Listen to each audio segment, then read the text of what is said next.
வணக்கம். இந்திய பங்குச்சந்தை இன்னைக்கு சும்மா தீயா வேலை செஞ்சிருக்கு. ஒரே நாள்ல நடந்த ஒரு நம்ப முடியாத அளவுக்கு ஒரு பெரிய எழுச்சி. அத பத்தி தான் நாம இப்போ விரிவாக பார்க்க போறோம். வாங்க, முதல்ல எல்லோரும் பேசிட்டு இருக்கிற அந்த பெரிய நம்பரை பாத்துடலாம். சென்செக்ஸ் சும்மா ஏதோ கொஞ்சம் ஏறல. ராக்கெட் வேகத்துல ஒரே நாள்ல கிட்டத்தட்ட 3000 புள்ளிகள் எகிரி இருக்கேன். இதனால என்னாச்சு தெரியுமா? வெறும் சில மணி நேரத்துல முதலீட்டாளர்களுக்கு 16.59 லட்சம் கோடி ரூபாய் அளவுக்கு சொத்து மதிப்பு அதிகரிச்சிருக்கு. அடேங்கப்பா, நினைச்சு பார்க்க முடியாத அளவுக்கு ஒரு பெரிய தொகை இது. சரி, இப்போ ஒரு முக்கியமான கேள்வி வருது. இவ்ளோ பெரிய பிரம்மாண்டமான ஒரு எழுச்சிக்கு என்னதான் காரணம்? இந்த மேஜிக் எப்படி நடந்துச்சு? வாங்க பார்க்கலாம். இதுக்கு முக்கியமான காரணம் நம்ம நாட்டுல நடக்கல, ஆயிரக்கணக்கான மைல்களுக்கு அந்த பக்கம் நடந்த ஒரு பெரிய உலகளாவிய நிகழ்வு தான் அது.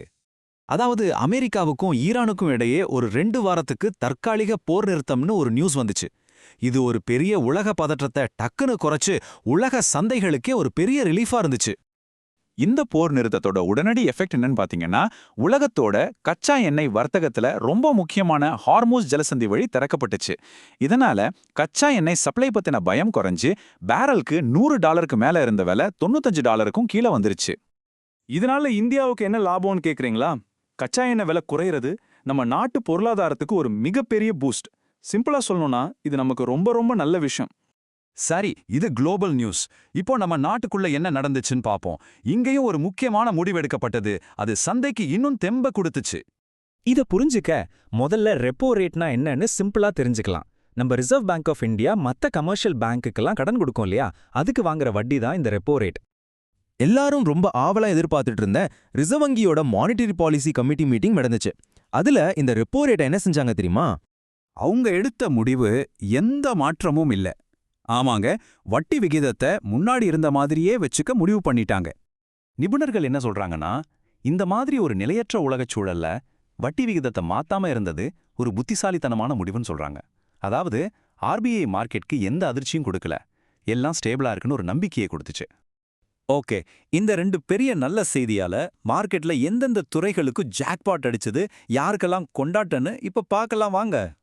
பாத்தீங்கன்னா எல்லா துறைகளும் ஒரே மாதிரி உயரல.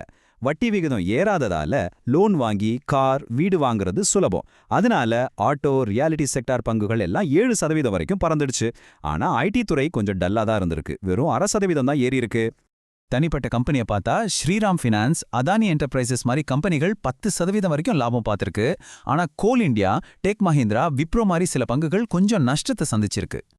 இதுல ரொம்ப முக்கியமான ஒரு விஷயம் என்னன்னா, இந்தியா விஎக்ஸ், அதாவது மார்க்கெட்டோட பய குறியீடுன்னு சொல்லுவாங்க, அது ஒரே நாள்ல 20% சரிஞ்சிருக்கு.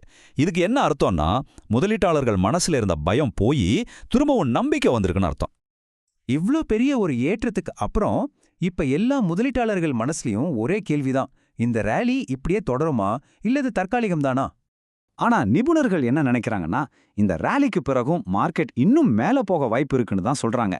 ஏன்னா கம்பெனிகளோட வருமானம் நல்லா இருக்கும்னு எதிர்பார்க்கப்படுது. ஆக மொத்தம் உலக செய்திகளும் நம்ம நாட்டு பாலிசியும் சரியான நேரத்துல ஒன்னா சேர்ந்ததால மார்க்கெட் இப்படி உச்சத்துக்கு போயிருக்கு. ஆனா இந்த புதிய நம்பிக்கை எவ்வளோ நாளைக்கு நீடிக்கும்? இதுதான் இப்போதைய $1 மில்லியன் கேள்வி. எப்பவும் போல ஒரு முக்கியமான டிஸ்க்ளைமர்: பங்குச்சந்தை முதலீடுகள் சந்தை அபாயங்களுக்கு உட்பட்டது. அதனால முதலீடு செய்யறதுக்கு முன்னாடி அது சம்பந்தப்பட்ட எல்லா ஆவணங்களையும் கவனமா படிச்சு பாருங்க. இந்த அலசல் உங்களுக்கு பயனுள்ளதா இருந்திருக்கும் நம்புறேன். மீண்டும் சந்திப்போம்.